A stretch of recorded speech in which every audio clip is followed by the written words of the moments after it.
Okay, so using an audience report is super important. This is the information about who is coming to your site, how are they accessing your site. These are your demographics. So, like I said, you can see where they're coming from, what device they're using, and what they're looking at. These can be potentially your answers. You can use a report to potentially target demographics that aren't performing well, and you can see you can customize segments to fully understand what is going on within your site. If you are seeing a high presence of women instead of males, maybe you'll market towards males better so that you can have a higher male influence on your page. So you can understand by using the user flow report, which allows you to see where people are traveling to on certain sites and can give your business a step up to understand where people are leaving their site or your site and what might need more help.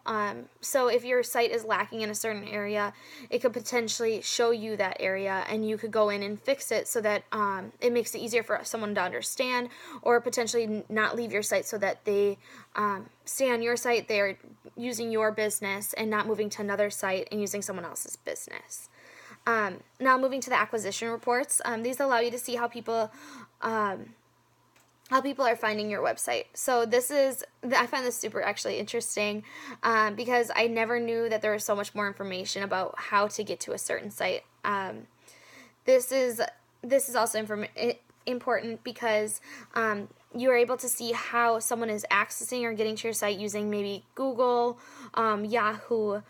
The report allows you to understand which channels are driving the most number of people to your site. So you're going to market more on that website because they're pushing all your people from that website to your business website.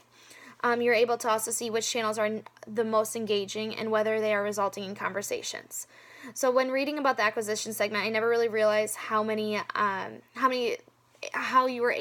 ways you were able to access a site.